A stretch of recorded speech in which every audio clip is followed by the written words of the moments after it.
మరోసారి కాళేశ్వరం ప్రాజెక్టు సందర్శనకు సిద్ధమైంది బీఆర్ఎస్. ఎగువ నుంచి గోదావరిలోకి వస్తున్న వరదను మోటార్ల ద్వారా విడుదల చేసి వ్యవసాయానికి అందించాలనే డిమాండ్తో ఈ టూర్ని ప్లాన్ చేశారు. 2 రోజుల పాటు పలు రిజర్వాయర్లతో పాటు బ్యారేజీలను సందర్శించనున్న గులాబీ పార్టీ నేతలు కాంగ్రెస్ ప్రభుత్వాన్ని ఇరుకున పెట్టే ప్రయత్నాలను ప్రారంభించారు.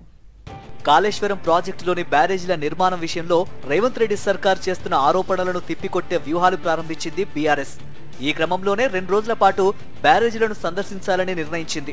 అసెంబ్లీలో బడ్జెట్ ప్రవేశపెట్టిన తర్వాత గులాబీ పార్టీకి చెందిన ఎమ్మెల్యేలు, ఎమ్మెల్సీలు నేరుగా కరీంనగర్ వెళ్లనున్నారు. లోయర్ మానేరు డ్యామ్ ను సందర్శించి అక్కడి నుంచి రామగుండం వెళ్లి రాత్రి అక్కడే బస చేస్తారు. శుక్రవారం కన్నేపల్లి పంప్ హౌస్ ను, ఆ తర్వాత మేడిగడ్డ బ్యారేజీని సందర్శిస్తారు. వారం 10 రోజుల నుంచి కురుస్తున్న భారీ వర్షాలకు గోదావరి నదిలోకి భారీగా వరద వచ్చి చేరుతోంది.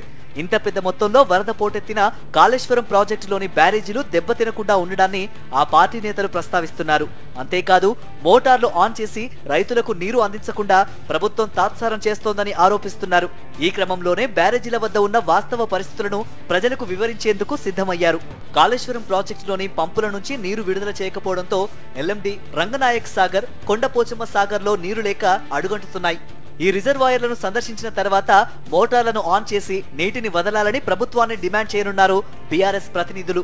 అసెంబ్లీ సమావేశాలు కొనసాగుతున్న తరుణంలో కాళేశ్వరం నీటి విడుదలను ఒక అస్త్రంగా వినియోగించాలని బీఆర్ఎస్ నిర్ణయించింది. ఈ నేపథ్యంలోనే ఎమ్మెల్సీలు, ఎమ్మెల్యేలంతా వెంటనే కాళేశ్వరాన్ని సందర్శించాలని మాజీ ముఖ్యమంత్రి కేసీఆర్ ఆదేశించినట్లు తెలుస్తోంది.